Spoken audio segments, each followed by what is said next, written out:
बहुत से स्टूडेंट्स का हमें कॉल आता है, बहुत सारे मैसेज आते हैं कि सर हमें समय नहीं मिल पाता दिन में, तो इसलिए हम रात के 12-1-2 बजे तक जागते हैं, पढ़ते हैं। या एम्प्लॉयज़ का भी हम अपना काम करते हैं, हमारी नाइट शिफ्ट है, हमें कॉफ़ी लेना पड़ता है, हमें चाय लेना पड़ता है। बिल्कुल गलत है। जो मॉर्निंग वाला समय है वो दिव्य कर्म है, और उसके बाद जो कर्म स्टार्ट होता है वो सकाम कर्म है। और फिर जब हम शाम को सोने के लिए जाते हैं रात में, वो एक शांति कर्म का समय है। तो अब शांति कर्म समय में आप लोग कहें कि मुझे सकाम काम करना है, तो मैं वो कर्म कैसे कर सकता हूँ? मेरी बॉडी उस चीज़ के लिए बनी नहीं है। जो नेचर ने मेरा सिस्टम बनाया है, माइंड, बॉडी, इससे बात नहीं, क्योंकि इसके बाद तो न्यूरन सेल्स डीएक्टिवेट होने लगेंगे। और अब फोर्सफुली हम कैफीन से या चाय से उनको कहें कि नहीं ये जागते रहें, तो हमारी बॉडी के ऊपर उसका क्या इम्पैक्ट पड़ेगा? आज का जो मनुष्य है ना, वो फिजिकली पावरफुल है और मेंटली तो रहा ही नहीं। अच्छी health is an energy, right? तो सब कुछ एनर्जी है, राइट? तो इस एनर्जी को कंडेंस करने की शक्ति, मैनिफेस्ट करने की शक्ति मेरे में कब आएगी? जब मैं योग करूंगा, जब मैं साधना करूंगा, अपनी शक्तियों को जगाऊंगा। अब एक इंसान जो कि जिसमें शक्ति ही नहीं है, एक कमजोर आदमी क्या मैनिफेस्टेशन करेगा?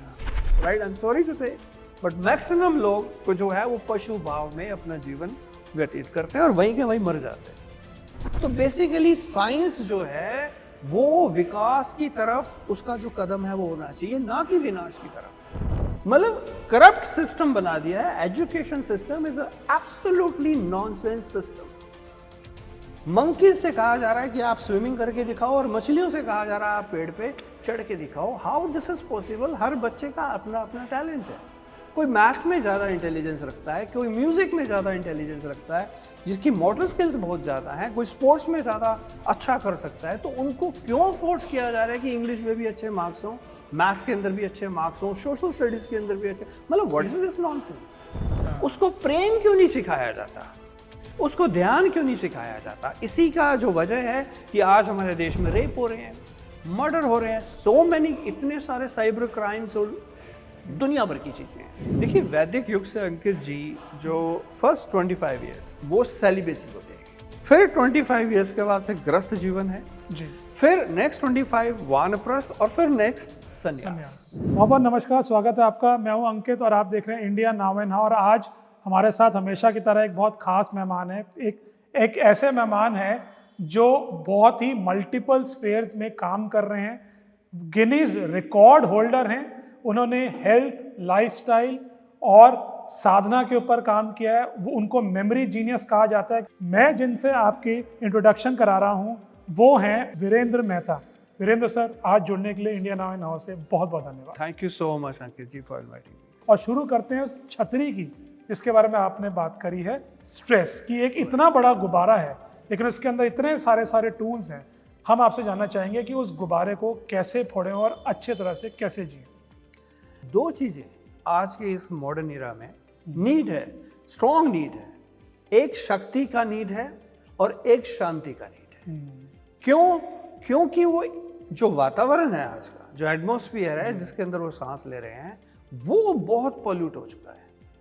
और वो जो पोल्यूशन है उसका नाम है स्ट्रेस जी। तो आज दुनिया भर के प्रोग्राम्स, दुनिया भर के ऑथर्स, दुनिया भर के जो लोग हैं वो बात करते हैं स्ट्रेस मैनेजमेंट की जी। लेकिन stress management is not the right word. Stress को लेना है, लेकिन उससे जब तक हम रिलीज नहीं करेंगे तब तक वो स्ट्रेस बना रहेगा। तो अगर हमारे पास राइट काइंड ऑफ टूल्स हैं तो हम स्ट्रेस को इजीली रिलीज कर सकते हैं। तो बहुत सारी चीजें हैं। अगर हमारा लाइफस्टाइल हेल्दी होगा, अगर हम योग, साधना और सेलिबेसी इसको अगर हम लेके चलेंगे, इसको अडॉप्ट करेंगे, तो हमारा जो शक्ति है वो मूलाधार से हायर चक्रास की ओर शिफ्ट होना स्टार्ट हो जाएगा। तो ये जब हम इसकी बात करते हैं, अगर शुरुआत करनी है कि लेट्स से पहला स्टेप उठाना है, पहला कदम उठाना है, तो आपके हिसाब से वो क्या होगा? अंकित जी, पहले तो रूटीन।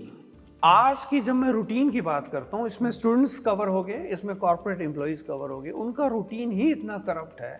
उनका सोना, बैठना, उठना, सोचना और यहाँ तक कि डाइट, इतनी करप्ट हो चुकी है, इतनी पॉल्यूटेड है कि वो इफेक्टिवली जो एक लाइफ स्किल है, राइट, जैसे लाइफ को जीना चाहिए वो नहीं जी पाते क्योंकि एटमॉस्फेयर वैसा है।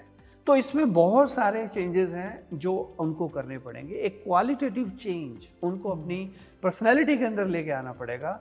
जैसे ही सुबह उठते हैं तो एक बहुत डिवाइन जो टाइम है वो स्टार्ट हो जाता है। तो उस समय बहुत इंपॉर्टेंट है कि हम अपनी बॉडी के लिए और अपने माइंड के लिए हम बहुत कुछ करें। बॉडी से मतलब है कि उस समय योग साधना, राइट, वो हमें करनी है। एक नई एनर्जी, एक कॉस्मिक एनर्जी, क्योंकि वही एक राइट समय है कि जब हम कॉस्मिक एनर्जी को इस ब्रह्मांड से खींच सकते हैं। और वही cosmic energy life force energy वर्ग के जो हमारे 24 आवर्स हैं वो हमें एम्पावर करती रहती है, जिससे हम जो भी डेली एक्टिविटीज़ हैं वो हम लोग कर पाते हैं। तो अगर हम, जैसे लोग भी जानना चाहेंगे कि चलिए हम सुबह उठे, एक तरह से हमने रूटीन बनाया कि हम सुबह उठे 6, 7, 8 बजे उठ गए, फिर हम उसके लिए क्या करें, फिर हम योग साधना में जुड़ें और फिर हम कितना समय देना चाहिए, और फिर हम, क्योंकि सबके ऑफिस होते हैं कभी, और सड़कों पर ही आजकल शहरों में 1 या 2 घंटे निकल जाते हैं, तो लोगों को लगता है यार टाइम कहाँ से मिलेगा, वो 15 मिनट भी कहाँ से निकलेंगे जहाँ से साधना कर सके। बेसिकली जब तक वो रात को जल्दी नहीं सोते हैं तब तक वो जल्दी नहीं उठ सकते हैं, राइट। बहुत से स्टूडेंट्स का हमें कॉल आता है, बहुत सारे मैसेज आते हैं कि सर हमें समय नहीं मिल पाता दिन में, तो इसलिए हम रात के 12, 1, 2 बजे तक जागते हैं, पढ़ते हैं। या एम्प्लॉयज़ का भी हम अपना काम करते हैं, हमारी नाइट शिफ्ट है, हमें कॉफ़ी लेना पड़ता है, हमें चाय लेना पड़ता है। बिल्कुल गलत है। हमारी बॉडी इस चीज़ के लिए बनी नहीं है, इस हैबिट्स के लिए हमारी बॉडी सुटेबल ही नहीं है, क्योंकि नेचर ने जो ये फिजिकल बॉडी दी है, ये देखिए जो मॉर्निंग वाला समय है वो दिव्य कर्म है, और उसके बाद जो कर्म स्टार्ट होता है वो सकाम कर्म है। और फिर जब हम शाम को सोने के लिए जाते हैं रात में, वो एक शांति कर्म का समय है। तो अब शांति कर्म समय में आप लोग कहें कि मुझे सकाम काम करना है, तो मैं वो कर्म कैसे कर सकता हूँ? मेरी बॉडी उस चीज़ के लिए बनी नहीं है। जो नेचर ने मेरा सिस्टम बनाया है, माइंड, बॉडी, ये पूरा साइकोसोमेटिक कॉम्प्लेक्स है। ये केवल एक हार्ड मास की बॉडी नहीं है, this is the complete psychosomatic complex. बहुत कॉम्प्लेक्स ज्योमेट्री है, सिस्टम है। तो ये जो 3 समय मैंने डिवाइड किए, ये साइंटिफिकली हमारे वैदिक युग से चले आ रहे हैं कि आप मॉर्निंग में अगर उठते हैं तो सबसे पहले आप अपने आप को फ्रेश करें।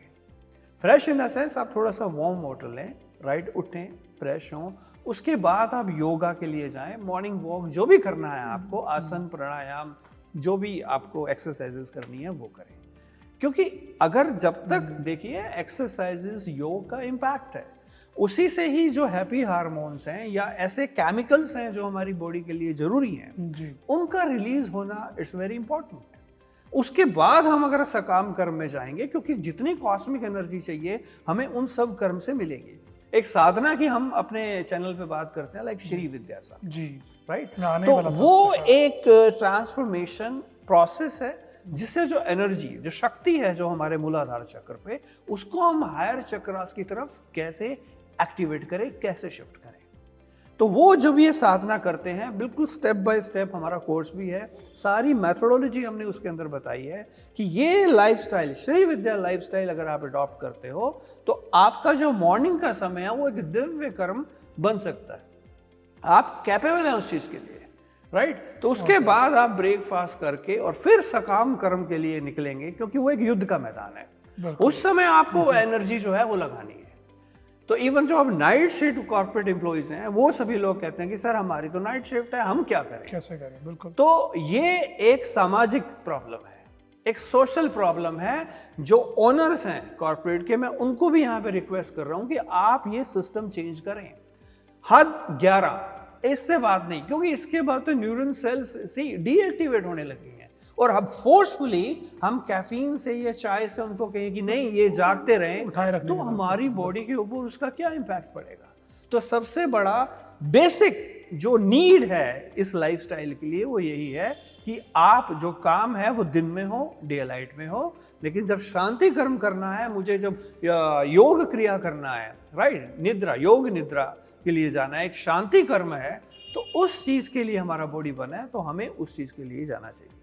जिसके लिए जिस टाइम के लिए जो काम बना है वो करना ही अनिवार्य है। एब्सोल्युटली। तो लेकिन यही आपने जैसे ओनर्स की बात करी, कॉर्पोरेट ओनर्स की बात करी, और मैं भी कॉर्पोरेट लाइफ में था, और कुछ यही रीज़न है कि मैंने छोड़ी उस लाइफ को एकदम अब्रप्टली, कि यही है कि कहीं ना कहीं एम्प्लॉयज़ के लिए चॉइस ही नहीं छोड़ी जाती कि भाई आप इतना काम करें और उसके बाद उस हिसाब से आप चक्र के हिसाब से जिए, क्योंकि स्ट्रेस इतना होता है। कई बार कोई बोलता नहीं है एम्प्लॉयर कि भाई आप 8 बजे तक करके दीजिए, काम ही इतना होता है कितनी कि वो सारी बोलते बोलते 9, 10, 11, 12 कहाँ बजते नहीं पता चलता। इतनी सारी पोस्ट हम लिंक्डइन पे देखते हैं कि आज ये सुसाइड हो गया, so many very common news आप न्यूज़पेपर में भी देखेंगे। सुसाइड्स, देखिए सबसे पहली बात आप एक चीज़ समझिए, अगर मैं आपसे ये बात करूं कि आज से 50 साल पहले या 60 साल पहले का जो मनुष्य था उसको अगर मैं कंपेयर करूं आज के मनुष्य से, आज का मनुष्य तो बहुत ज़्यादा पावरफुल है, एटॉमिक पावर है, कंप्यूटिंग पावर है, सो मेनी पावर्स, साइंस आज के समय में बहुत डेवलप हो गए। लेकिन अगर मैं दोनों ह्यूमन बीइंग को कंपेयर करूं, इनकी शक्तियों को कंपेयर करूं, तो अंकित जी आप मुझे बताएं कि कौन सा ह्यूमन बीइंग ज्यादा पावरफुल है, आज का या वो 60 साल पहले? 100% वो 60 साल पहले। मैं तो बिल्कुल आपको साथ सहमत हूँ, अगर आप भी मानते हैं। उनके पास स्ट्रेस तो कम था, कम से कम और चीज़ें। अंकित जी इसको हम थोड़ा सा साइंटिफिकली समझें। देखिए उस समय, आज जो ये युग है, आज ये जो इरा है, ये इरा है इंफॉर्मेशन का। इतना ट्रिलियंस अमाउंट में जो इंफॉर्मेशन है वो फ्लो कर रहा है, सेंड रिसीव, चाहे वो मोबाइल डिवाइस हो, चाहे वो पीसी हो, कि कोई भी माध्यम हो, मतलब सेंडिंग रिसीविंग। छोटा सा माइंड है, छोटा सा मन है, और हम ट्रिलियंस वे में एक इंफॉर्मेशन का बम्बार्डमेंट कर रहे हैं उसके ऊपर। उस मन की क्या दशा होगी? वो डिस्टॉर्टेड होगा या नहीं होगा? वो स्ट्रेस में होगा या नहीं होगा? 60 साल पहले का जो मनुष्य है उस समय स्ट्रेस नहीं थी। हाँ, हो सकता है उस समय बीमारियां ज्यादा हों, उस समय वैक्सीन नहीं थी या सो मेनी थिंग्स, लेकिन उस समय स्ट्रेस नहीं थी। लोग शक्तिशाली थे, मेंटली भी और फिजिकली भी। आज का जो मनुष्य है ना वो फिजिकली पावरफुल है और मेंटली तो रहा ही नहीं, राइट? क्योंकि पहले सुसाइड इतने नहीं होते थे, राइट? पहले अगर डेथ होती थी तो वो एक पर्टिकुलर डिजीजेस उस समय ज्यादा थी उस समय। तो बेसिकली साइंस जो है वो विकास की तरफ उसका जो कदम है वो होना चाहिए, ना कि विनाश की तरफ। ये एक इंपॉर्टेंट चीज है जो आज की यूथ को भी समझनी है, आज के कॉर्पोरेट एम्प्लॉइज को भी समझनी है कि इंफॉर्मेशन एज में इतना अगर बम्बार्डमेंट होगा है, इन 24 आवर्स में से आप समय कैलकुलेट कीजिए, हम कितना समय स्क्रीन के ऊपर जो है वो स्पेंड कर रहे हैं, कितनी बार एक सेकंड में। ये मतलब दिस इज द वे, मतलब what is this, is it the dustbin? तो हम इतना सारा कचरा, कूड़ा, कबाड़ विजुअलाइज कर रहे हैं। देखिए विजुअल इनपुट है ब्रेन का, राइट? अगर मैं अभी कचरा खाऊं तो आप बोलेगा सर ये क्या कर रहे हैं, आप तो कचरा खा रहे हैं। लेकिन जो विजुअल है वो सेम फूड हमारे ब्रेन का है, राइट? तो आप ऐसी दुनिया भर की कबाड़ जो पोस्ट है, जो इलॉजिकल है, नॉनसेंस है, वो हम फूड के रूप में अपने माइंड को फीड कर रहे हैं। तो वो बताइए कि वो माइंड जो है वो रिलैक्स होगा वो फूड लेने के बाद, या वो स्ट्रेस में जाएगा? तो ये एक इंपॉर्टेंट इशू है। तो हमें थोड़ा सा बैलेंस जो है वो क्रिएट करना पड़ेगा। मैं अगेंस्ट नहीं हूं टेक्नोलॉजी के, मैं साइंस के अगेंस्ट नहीं हूं, लेकिन इसके मिसयूज के लिए मैं अगेंस्ट हूं। अगर इसका इफेक्टिव यूज हो साइंस का तो हम विकास की तरफ जाएंगे, ना कि विनाश की तरफ। इतनी एटॉमिक पावर होगी। आप ये देखिए कि आइंस्टीन से किसी ने पूछा कि अगर सर 4th वर्ल्ड वॉर हो जाए तो कैसे वेपन्स होंगे? 4th वर्ल्ड वॉर अगर हो जाए तो कैसे वेपन्स होंगे?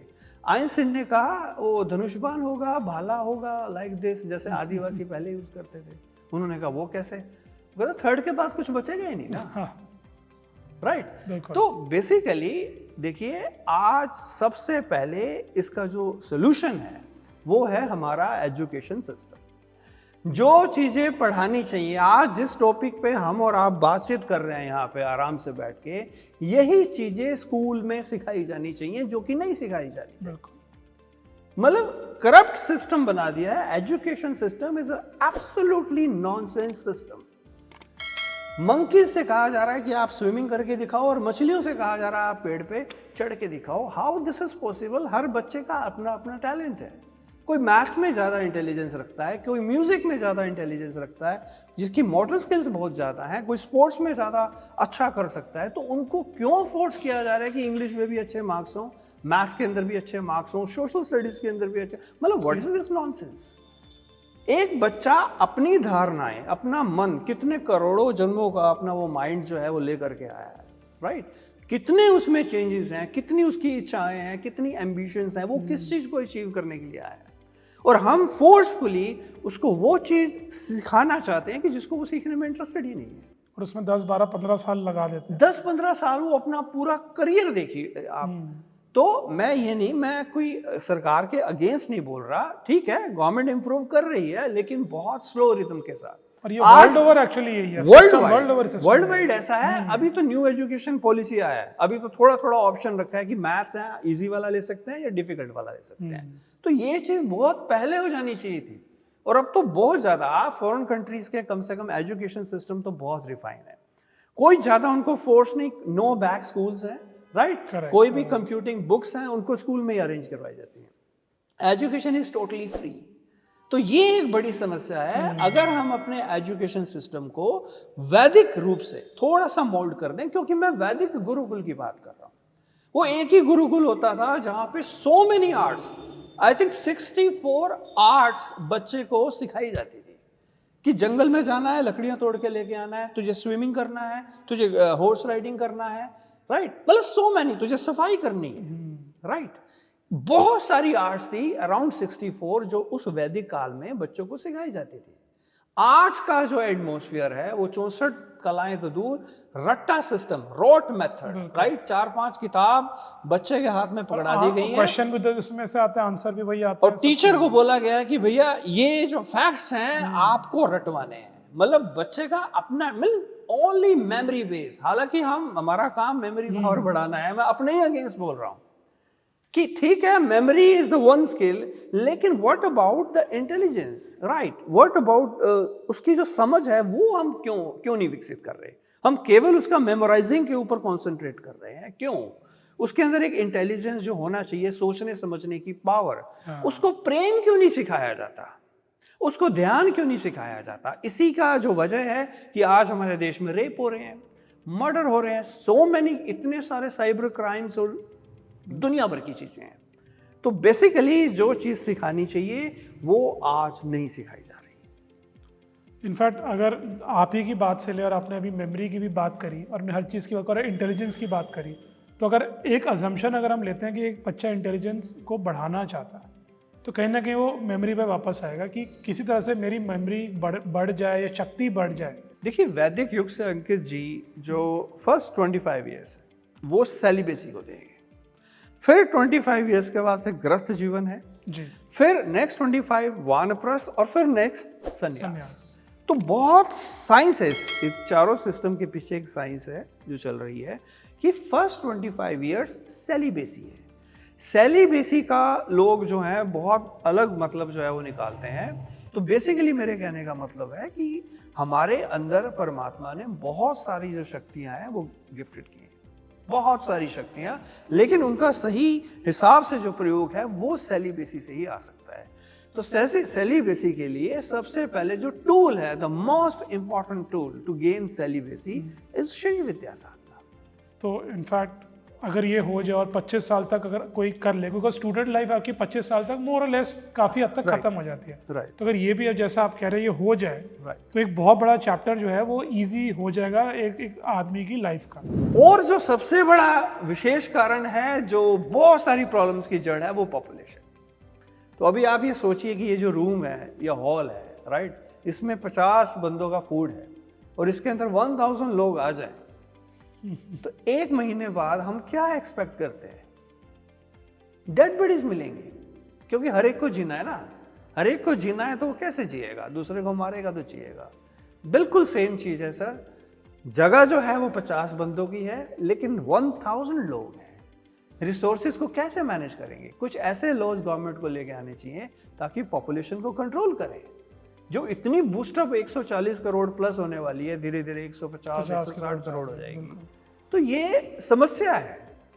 आपको लगता है अगर जैसे एक वर्क आवर होते हैं मिनिमम, जैसे आप कहते हैं कि 48 वर्क आवर्स होने चाहिए हफ्ते में, उससे ज़्यादा नहीं होने चाहिए, और अभी कुछ हाल ही में कहीं ना कहीं बात हुई है कि नहीं ज़्यादा होने चाहिए, ये ऐसा है वैसा है, आपके हिसाब से अगर ये वर्क आवर्स रेगुलेट हो जाए तो भले ही प्रॉफिट मार्जिन 2-4% को कम ज़्यादा होता है, पर आपको लगता है उससे लाइफ का मार्जिन जो है वो इंक्रीज होगा, वो बेटर है? देखिए अंकित जी, बेसिकली आप क्या चाहते हैं?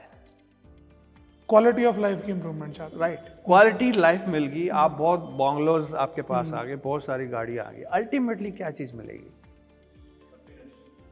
एब्सोल्युटली राइट, हैप्पीनेस, खुशी मिलेगी। राइट, आप कोई भी ऑब्जेक्ट ले लो इस मटेरियल वर्ल्ड का, बेसिकली वो हमें खुशी ही देगा।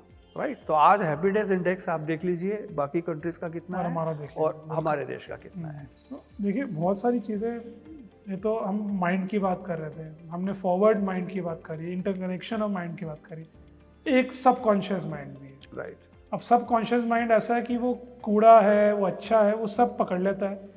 हमें ऊपर से याद होना, उसको सब याद रहता है। लेकिन फिर अगर जब हमें आवश्यकता होती है कि हमें कुछ पुरानी चीज़ याद आए, तो वो सबकॉन्शियस माइंड फिर हमें उससे सप्लाई करता है। इसकी अगर पावर तेज करनी है, इसको हमें स्ट्रांग बनाना है, तो उसके लिए हमें क्या करना चाहिए?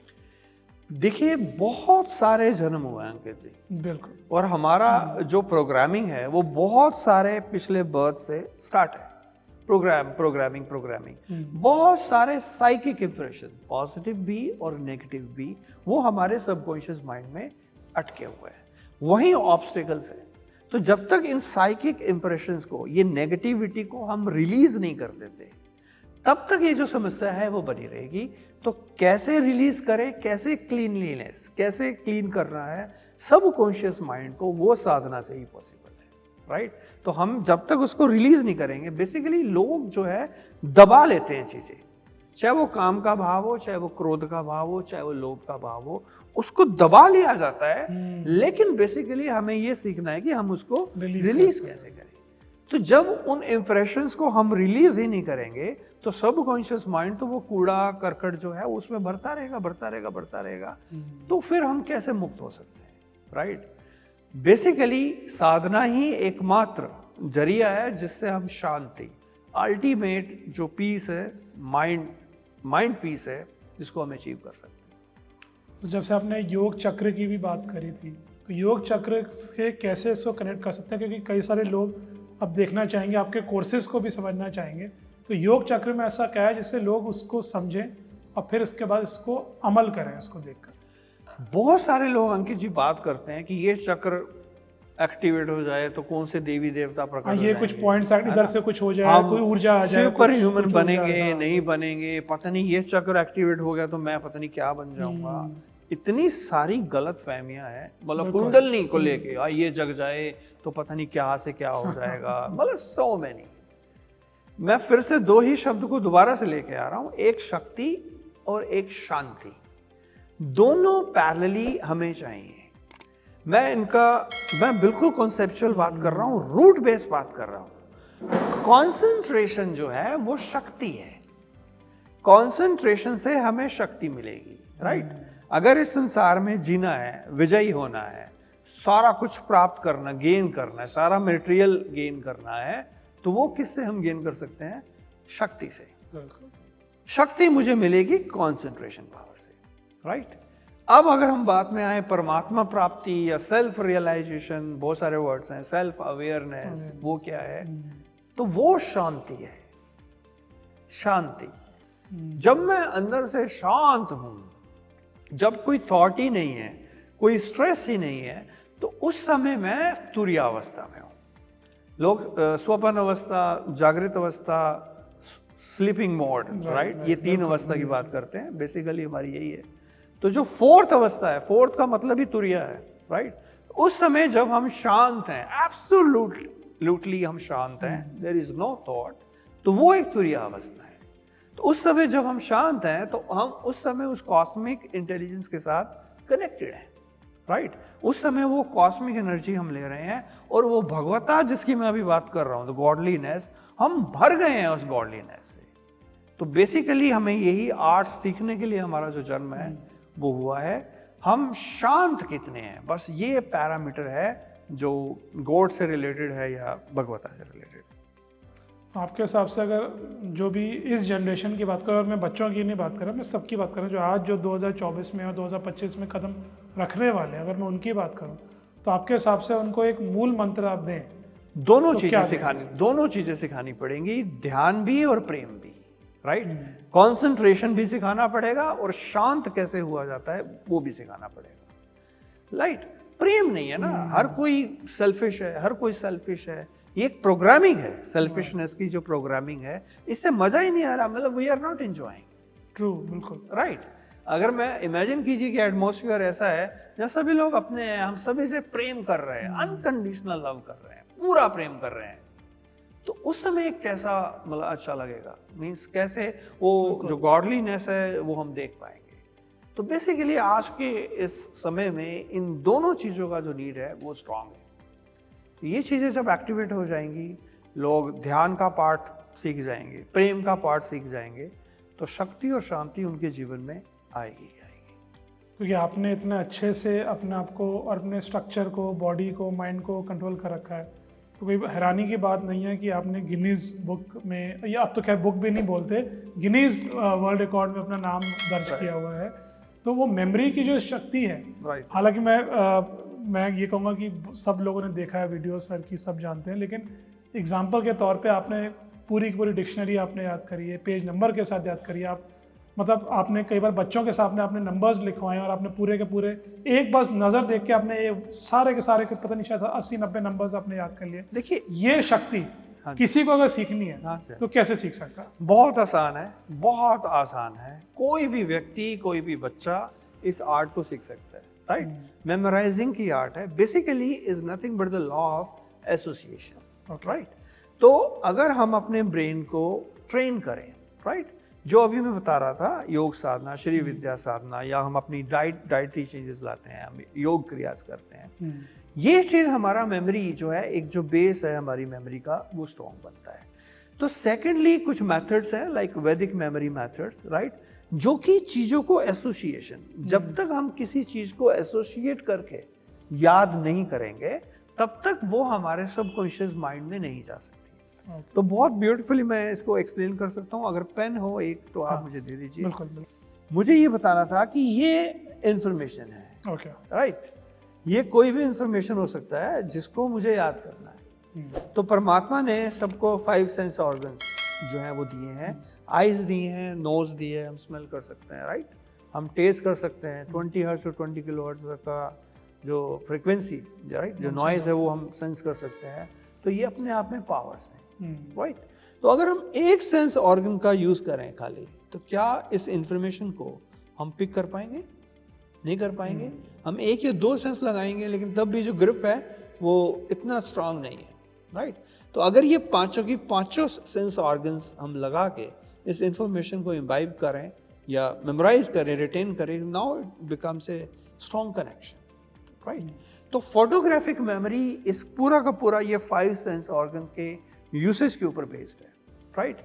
मूवीज जो है वो सबको याद रहती है ना, बहुत सारी मूवीज, आई थिंक जितनी भी मूवीज सीन बाय सीन कई बार याद रहता है, सीन बाय सीन, जो फोटोग्राफिक की आप मेंशन बात कर रहे हैं। Absolutely right. अगर मैं अभी बात करूं, आपने 10th क्लास किस स्कूल से किया था सर अंकित जी? फादर एग्नल स्कूल से किया था, दिल्ली से किया था। वाह, है ना। तो बिल्कुल each and everything is clear. Location way you drink water, वो टैप था या ऐसे पंप करना पड़ता है? ये देखो कॉन्फिडेंस देखो कितना है। मैं बोल रहा हूँ और एकदम ये सीन कैसे शॉट्स जो हैं वो पे हो रहे हैं। इंग्लिश का टीचर 10th क्लास में फीमेल था या मेल था?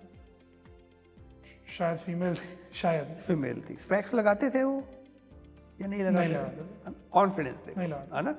लेकिन जो छठा लेसन था, वो टेक्स्ट बुक का जो छठा लेसन था, उसका नाम बता सकते हैं एग्जैक्टली? ये इंफॉर्मेशन याद नहीं है, राइट।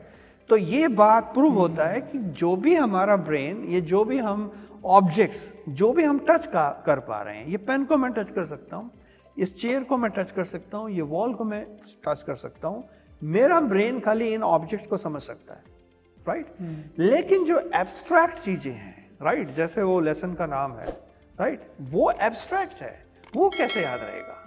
हाँ, अगर हम उसको याद करना चाहें तो सबसे पहले वो जो इंफॉर्मेशन है एब्स्ट्रैक्ट इंफॉर्मेशन है उसको किसी ना किसी ऐसी इंफॉर्मेशन में चेंज करना पड़ेगा जिसे मैं छू सकता हूं, जिसे मैं महसूस कर सकता हूं, राइट? तो ऐसे ही वो डिक्शनरी के जो वर्ड्स हैं वो एब्स्ट्रैक्ट हैं, राइट? तो मुझे अपना वैदिक मेथड यूज करके, अपना विजुअलाइजेशन टेक्निक का यूज करके उस इंफॉर्मेशन को इनकोड करना पड़ेगा ब्रेन लैंग्वेज में, जिसे मेरा ब्रेन समझ सकता है, राइट?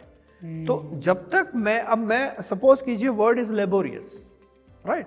तो मुझे अगर किसी बच्चे को ये वर्ड सिखाना है लेबोरियस, लेबोरियस मतलब हार्ड वर्कर, मेहनती, राइट?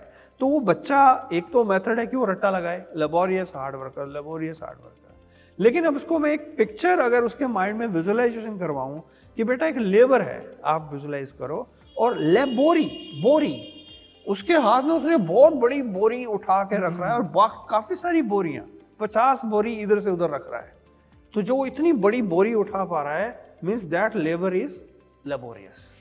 तो अब ये एक एसोसिएशन उसके सबकॉन्शियसली क्रिएट हो गया, वो उस लेबर को देखते ही बोलेगा बड़ी लेबोरियस लेबर है। तो मतलब मैंने एसोसिएट कर दिया, मैंने दो इंफॉर्मेशन को रिलेट कर दिया। ऐसी कोई भी इंफॉर्मेशन जो हमें मेमोराइज करना है उसको मैं लिंक करूंगा, इनकोड करूंगा और उसको विजुअली जो है मैं इम्बाइब करने की कोशिश करूंगा। जो भी हम आईज से देखते हैं, राइट, इसे बहुत स्ट्रॉन्ग कनेक्शन है हमारे ब्रेन सेल्स और आईज के बीच में, राइट? इवन मैं अभी आपको देख रहा हूं अंकित जी, और ये मैंने आईज क्लोज कर ली, स्टिल आपका एक पिक्चर डिम सा मेरे माइंड में स्टिल है, जिसको मैं अभी भी देख पा रहा हूँ। अपने स्पेक्स है, आपका ब्लेजर है, ईच एंड एवरीथिंग। तो सेम चीज इसके ऊपर पूरा का पूरा जो साइंस है मेमोरी सिस्टम का, वैदिक मेमोरी मेथड जिसके बारे में बात कर रहा हूँ, इट्स वेरी सिंपल। बहुत सारे बच्चों ने बहुत कुछ याद किया है। हमारा बुक भी है मेमोरी जीनियस के नाम से, कि how to unlock your memory genius, the handbook of powerful memory. तो बहुत अच्छे रिजल्ट्स आए हैं, बच्चों ने प्रैक्टिस की है, लेकिन है ये प्रैक्टिस बेस्ड। लोग अगर सोचें कि नहीं बुक लेकर के, या अगर उनको कर्म तो करना पड़ेगा, मेथड्स सीखने पड़ेंगे, फिर प्रैक्टिस करना पड़ेगा, तो कोई भी आसानी से इसको गेन कर सकता है। लेकिन मेमोरी के साथ साथ जब तक इंटेलिजेंस, राइट, जब तक वो साधना नहीं करता, जब तक वो सेलिब्रेसी नहीं करता, तब तक पूरी शक्तियां जो हैं वो विकसित नहीं हो सकती। ये एक आर्ट है जो उससे रिलेटेड है। तो लैंग्वेज कोई भी हो और फॉर्मूला अपने हिसाब से आप डिवाइस कर सकते हैं, लेकिन उसको ऐसा इनक्रिप्ट करें, कोडिफाई करें जिससे आपको बाद में समझने में और याद करने में आसानी हो। एब्सोल्युटली। स्टाइल अपना हो सकता है, लेकिन फाउंडेशन सबकी कॉमन रहेगी। फाउंडेशन वही है कि आपको विजुअलाइजेशन, दो ही प्रिंसिपल है पूरा मेमोराइजिंग का, प्रिंसिपल्स ही दो हैं, एक मेमोराइजेशन और दूसरा विजुअलाइजेशन। तो इन दोनों को लेकर अगर चलेंगे तो ये आसान सी आर्ट है जो कोई भी इजीली जो है वो सीख सकता है। तो जब ये वर्ल्ड रिकॉर्ड आपने फिर अचीव किया तो कैसा फील हुआ? बिकॉज चर्चा हो रहा था, टीवी पे आप आ रहे थे, उस शो भी हिट हुआ था, तो जब आया और वो आपको खिताब दिया गया, आपको कैसा महसूस हुआ? हाँ, अच्छा लगा। ऑब्वियसली इंजीनियरिंग मैंने किया तो मैं सोचा कुछ डिफरेंट करते हैं, कुछ अलग करते हैं, राइट? तो एक रिसर्च मैंने किया, बहुत शौक था मतलब ब्रेन के लिए कि ब्रेन काम कैसे करता है, ब्रेन याद कैसे करता है। तो फिर कुछ वैदिक स्क्रिप्चर्स जैसे मुझे पढ़ने का मौका मिला कि अच्छा ये वेदास में इतना कुछ है, ये जो अभी मैं हैबिट्स बात कर रहा हूँ, योग की, साधना की या डाइटरी, ये सारा योग में है, राइट?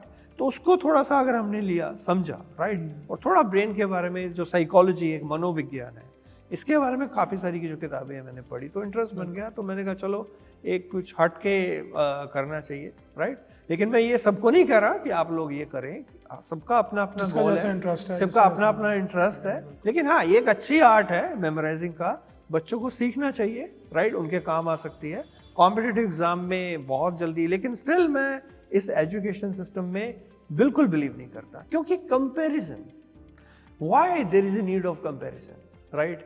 मीन्स आप क्या समझते हैं, क्लास में है वो बोलते हैं कि ये हमारे फ्रेंड्स हैं, पर इंटरनली वो एक कॉम्पिटिटर है, राइवलरी, ये उस इमोशन को जन्म देना चाहिए। तो हमारा एजुकेशन जो सिस्टम है कंपैरिजन के ऊपर ना बेस्ड होकर एक कॉर्डियल रिलेशनशिप अगर यूथ में होगा तो मैं समझता हूँ कि सुसाइड नहीं होगा। कोई अगर फेल हो जाता है किसी एग्जाम में तो वो सुसाइड नहीं करेगा बच्चा, पहले उसके लिए उसको ये ट्रेन किया जाए कि भैया फेलियर भी है, सक्सेस भी है, तो कोई जरूरी नहीं है कि आप फेल भी हो सकते हैं, फिर पास हो सकते हैं, बाद में पास हो सकते हैं।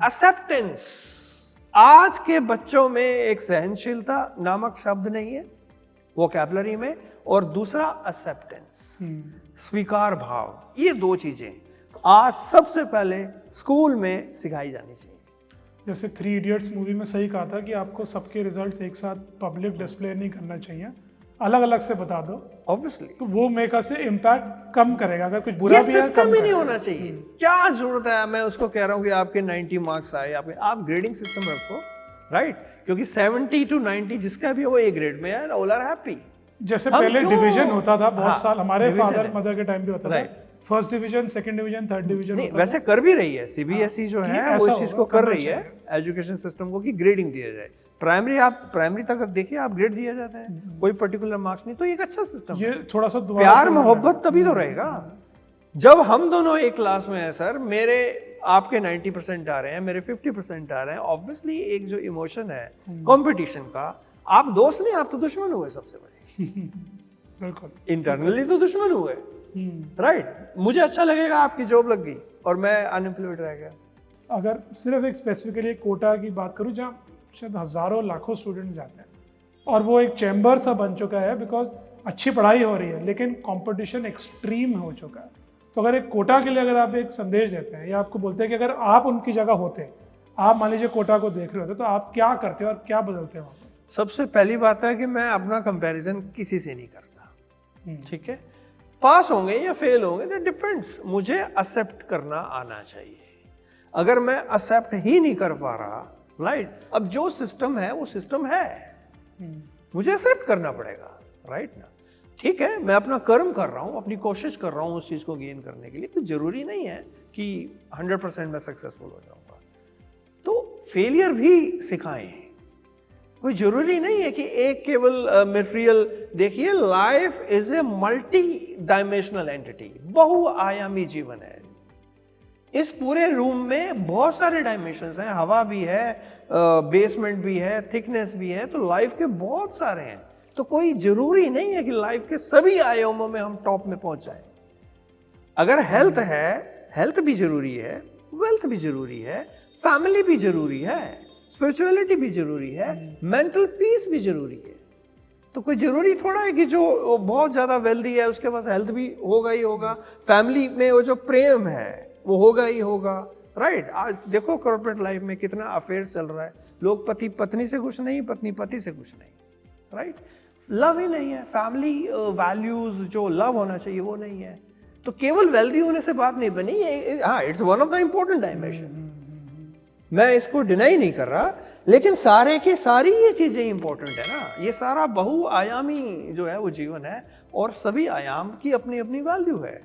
कोई चीज़ कम है तो कोई दिक्कत नहीं, एक्सेप्टेड। कोई चीज़ ज़्यादा भी है तो हम अगर ये समझाएं स्कूल लेवल पे कि बच्चों की फैमिली भी जो लव है ये बहुत मैटर करता है। आपकी हेल्थ है, अब कोई डेथ बेड पे पड़ा है and he is a billionaire, Millionaire, so what's the use of it? कोई उसको प्यार करने वाला, कोई उसकी देखभाल करने वाला नहीं है, हायर कर रखे हैं उसने, what is the use of that? कोई यूज ही नहीं, जीरो, मिट्टी है सब। तो ऑब्वियसली एक दिन अभी स्टेटस भी लगाया था मैंने कि जो लाइफ है वो राजेश खन्ना बोलता है कि जो लाइफ है वो लंबी नहीं, क्वालिटी, अलग क्वालिटी वाली होनी चाहिए। कोई फर्क नहीं लगता है वो 6 महीने है या 70 साल की जिंदगी है, राइट? तो बंदा खत्म तो आपको क्या पता, व्हाट इज द लाइफ? तो ये कुछ लाइफ के प्रिंसिपल्स हैं जो साधना से, इस सिस्टम से अगर हम समझा पाते हैं तो देश का जो कल्याण है वो हो सकता है, यूथ सही डायरेक्शन में जा सकते हैं। मतलब मैं आपको सही बताऊं कि बहुत सारी चीज़ें हैं, और मैं चाहूँगा कि क्योंकि आपने इतना अच्छा मॉड्यूल, एक इतनी अच्छी बुक निकाली है, तो मैं उसका लिंक डिस्क्रिप्शन में दूंगा, आप ज़रूर देखें और ज़रूर उसको ख़रीदें, क्योंकि मुझे लगता है कि मेरी लाइफ में इम्पैक्ट पड़ रहा है तो आप सबकी लाइफ में भी इम्पैक्ट पड़ेगा। तो सर, मैनिफेस्टेशन आजकल एक बहुत एक कहते हैं इसकी एक इंडस्ट्री चल पड़ी है कि मैनिफेस्ट करेंगे अच्छा होगा, मैनिफेस्ट करेंगे बहुत अच्छा होगा, रिजल्ट्स भी लोगों के आ रहे हैं। तो ये मैनिफेस्ट, क्योंकि हमने भी जब पढ़ा है ग्रंथों में भी, तो ये कहा गया कि भगवान का जब आकार था तो पहले दिन उनका आकार कोई हाथ पैर और ये पूरा स्ट्रक्चर नहीं था, उन्होंने स्वयं भी मैनिफेस्टेशन करी थी और फिर वो आकार आया जो हमें भी मिला। तो मैनिफेस्टेशन की पावर जो अभी भी लोग नहीं समझते, आप उनके लिए क्या कहेंगे कि कितनी वैलिड है और कितनी सही है। बिल्कुल, आइंस्टीन ने बड़ा अच्छे से बोला है, अच्छा फॉर्मूला दिया है, E=mc²। कि कोई भी जो चीज़ है वो एनर्जी से बनी है ना। कोई भी चीज़ है वो एनर्जी है। Money is nothing but energy, success is nothing but energy, एक अच्छी health is an energy, right. तो सब कुछ एनर्जी है, राइट। तो इस एनर्जी को राइट कंडेंस करने की शक्ति, मैनिफेस्ट करने की शक्ति मेरे में कब आएगी? जब मैं योग करूंगा, जब मैं साधना करूंगा, अपनी शक्तियों को जगाऊंगा। अब एक इंसान जो कि जिसमें शक्ति ही नहीं है, एक कमजोर आदमी क्या मैनिफेस्टेशन करेगा? तो उसके लिए जब सबसे पहले जो नीड है वो शक्तिशाली होने की है कि हम अपनी सबसे पहले शक्तियां जगाएं, राइट। साधना में हम ऊपर उठें, जैसे जैसे शक्ति, चेतना का स्तर, तो सबसे पहले हमें शक्ति चाहिए, तभी तो मैं मैनिफेस्ट कर पाऊंगा, राइट। तभी तो मैं विजुअलाइजेशन कर पाऊंगा।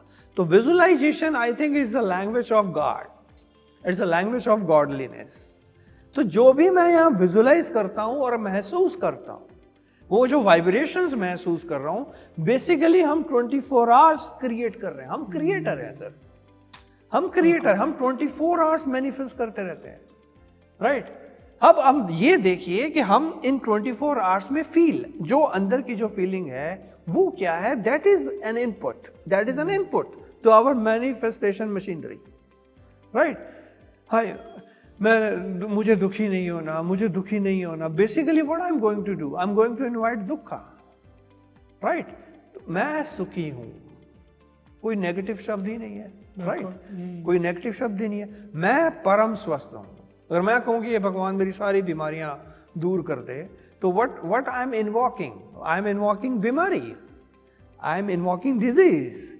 तो अगर मैं उसकी जगह ये बोलूं कि मैं तो परम स्वस्थ हूं और मैं विजुअलाइज करूं और फील भी करूं पैरेलली, तो ये उस मैनिफेस्टेशन मशीनरी को ये इनपुट मिलेगा और हम वही तो मैनिफेस्ट कर रहे हैं। मैनिफेस्ट कर रहा हूं कि मेरी body, wow, muscular body, right, सभी ऑर्गन्स मेरे शक्तिशाली, मैं अपने को महसूस कर, अपनी किडनीज को फील कर पा रहा हूं, राइट।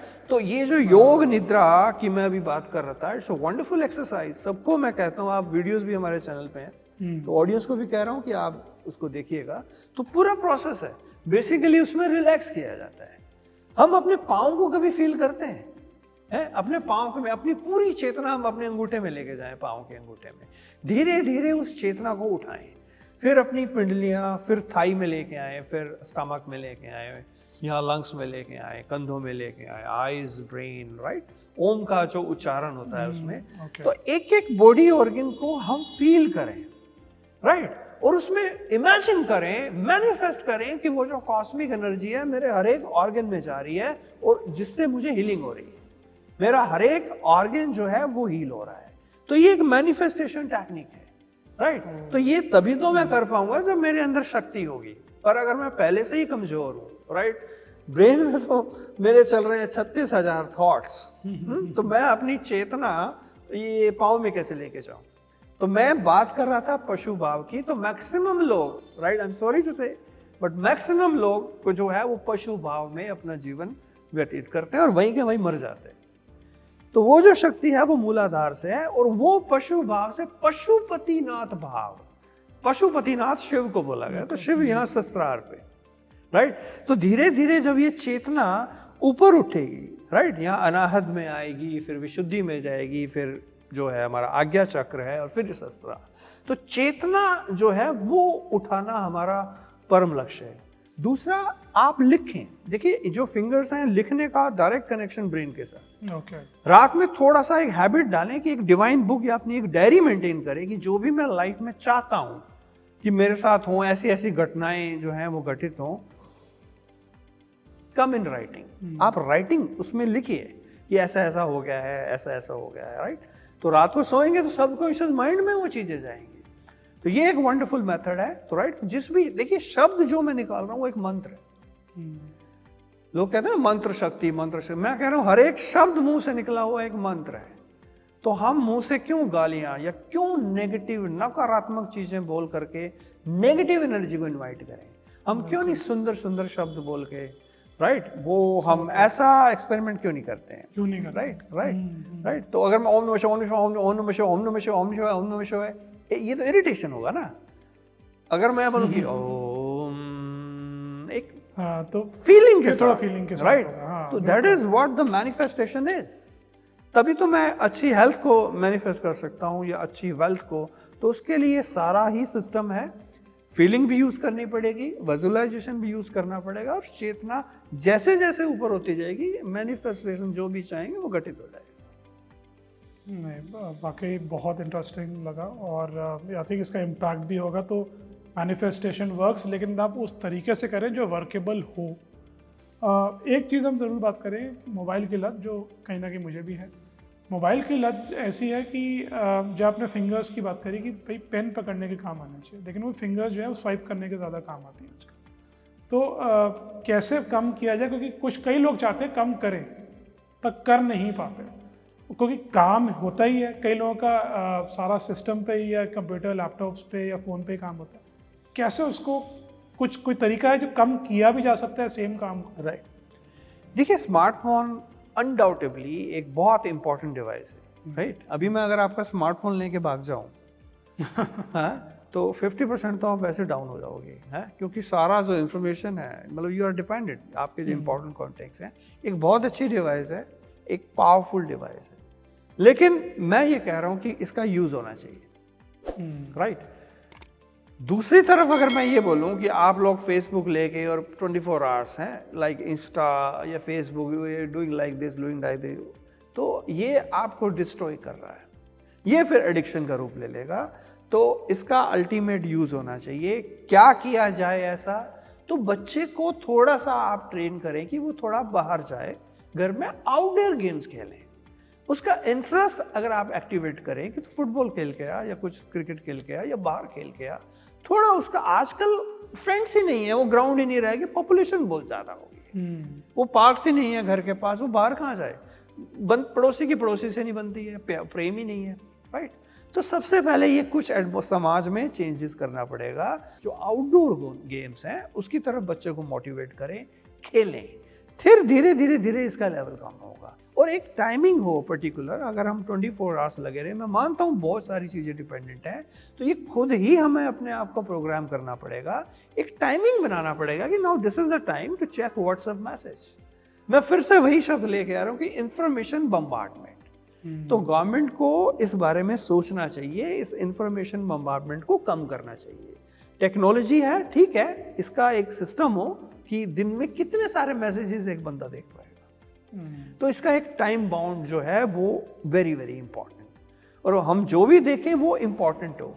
फिर मोबाइल फोन देखना ही नहीं आता, राइट। ये अगर मोबाइल फोन है तो बच्चे ये ऐसे ये तो इससे तो ये अपना जो क्या सर्वाइकल ये और पता नहीं और जो बैकबोन की है, सबसे important system spinal cord, right. बच्चे आज यंग एज में बूढ़े बूढ़े दिख रहे हैं, क्यों? हाईली एज लगते हैं, स्पाइनल कॉर्ड ही वीक हो गया, राइट। इसके लिए भुजंगासन योगा जब तक नहीं होगा, स्पाइनल कॉर्ड स्ट्रांग नहीं होगा, उसका यंगनेस तो मर गया।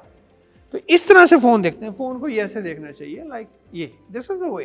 तो ये पूरा ट्रेन किया जाए बच्चे को कि फोन को यूज कैसे करना है। पेरेंट्स बहुत जल्दी मार्केट से हजारों रुपए का फोन गिफ्ट कर देते हैं, लेकिन उसका जो मैनुअल है, जो यूजर मैनुअल है, उसको यूज कैसे करना है, कब यूज करना है, किस वे में, वो डायरेक्शंस कौन देगा, वो भूल जाते हैं। मैं आपके हाथ में एक मशीन गन पकड़ा दूं, लेकिन आपको ये ना सिखाऊं कि ये इसलिए है, ये इसलिए है, तो आप अपने आप को शूट कर दोगे इंटरेस्ट के साथ, या किसी को भी शूट कर दो। मतलब बंदर के हाथ में अगर मैं तलवार दे दूं, व्हाट ही विल डू। तो मैं मोबाइल फोन टेक्नोलॉजी के अगेंस्ट नहीं हूं, ये बहुत बड़ी अच्छी इन्वेंशन है, बहुत काम आसान हो गया है, लेकिन इसको यूज करने का जो ट्रेनिंग है वो लैक हो रहा है। तो जब तक बच्चे को हम वो नहीं सिखाएंगे, राइट।